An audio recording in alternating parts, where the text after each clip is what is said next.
What if World War II could have ended months earlier? In May 1945, Japan secretly offered to surrender, but the Allies ignored it. This shocking truth changes everything you thought you knew about the end of the war. This story is about Makoto Onodera, who contributed to preserving Japan's national polity, and Prince Bernadotte of the Swedish Royal Family.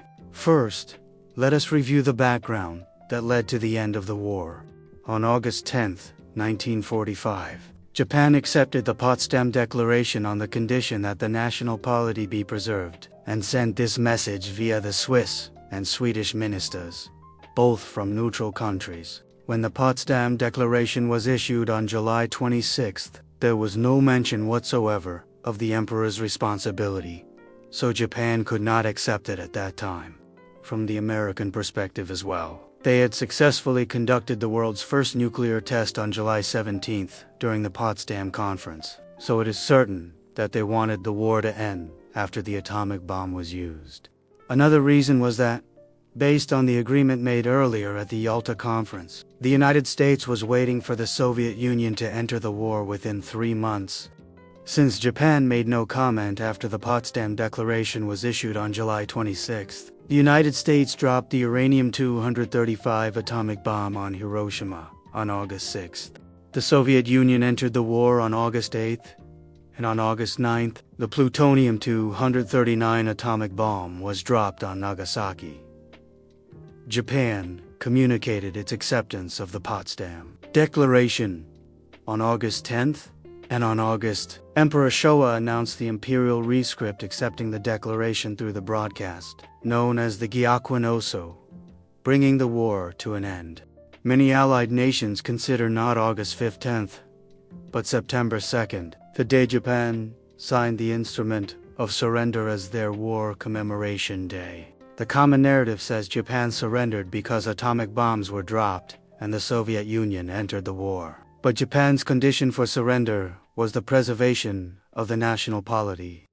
Had the Allied powers pursued the emperor's war responsibility, Japan likely would not have surrendered on August 15th, and might have fought until the nation was destroyed. This is because as early as May, Japan already recognized its defeat and sought to avoid further destruction. Japan hoped that Sweden's royal circles could mediate between Japan and the Allies, and Japan's sole condition was the preservation of the national polity. King Gustav V of Sweden took interest in the matter and took various steps to arrange mediation. It is certain that he attempted some form of intervention. This is documented in the British Foreign Office's official history, in Chapter 6 of British Foreign Policy during the Second World War. Japan's surrender and Anglo-American plans for post-war Japan. If the imperial institution were guaranteed, Japan would disarm. This information was conveyed from King Gustav of Sweden to the British Royal Family, from the British Royal Family to the US government, and President Truman was aware of this, at least by the time of the Potsdam Conference. Representing Japan in these negotiations was Army Attaché Makoto Onodera. Representing Sweden was Prince Bernadotte, the king's nephew. The person who brought the two together was Eriksson, the Swedish general agent for Standard Oil. On May 9th, the day after Germany surrendered, Prince Karl and Eriksson visited Onodera's office. They made this proposal. The king is concerned. Since the king is close to the British royal family, why not ask him to mediate with Britain? Prince Karl's father, Prince Karl Sr., was the king's younger brother and head of the Swedish Red Cross. Prince Karl himself had lost his royal title and succession rights, but the king loved him and invited him frequently. Eriksson, a Swedish-American, anti-communist, and an agent of the U.S. Office of Strategic Services, was later revealed to have approached Onodera under U.S. direction. Onodera replied, "If His Majesty the King is willing to act voluntarily as a mediator with the British royal family, I will report it accurately to Tokyo. But as a military attaché, I cannot set peace terms. Please convey the King's reply to me." Prince Karl responded, "I will recommend to the King that he send a personal letter to the Japanese Emperor proposing peace. He promised to meet the king on May 11th and report back on Wednesday, the 16th. On May 16th, while Onodera was away, Eriksson visited and spoke to his wife. The matter has moved to the hands of the authorities. It will surely succeed. Authorities could only refer to the king. Eriksson was reporting each step of the operation to Johnson, the American charge d'affaires in Stockholm, according to British diplomatic telegrams held by the UK National Archives. Halifax, the British ambassador to the US, was informed of Onodera's peace initiative by the US State Department during the San Francisco Conference, the Allied Conference. He sent an urgent telegram to the Foreign Office on May 19th, explaining the situation. Thus, before the Potsdam Declaration was issued, Japan's intention to surrender had already been accurately communicated to the Allies, and the sole condition of preservation of the national polity was also known. Despite this, President Truman delayed ending the war until after the atomic bombings. On the second day of the Potsdam Conference, at 3 p.m. on July 18th, President Truman visited Stalin. Stalin told him that Japan had expressed its intention to surrender and asked whether the United States would reject it, give an ambiguous reply, or ignore it completely. Truman instructed his side to respond ambiguously, and added that the United States had also received information about Japan's willingness to surrender through Sweden.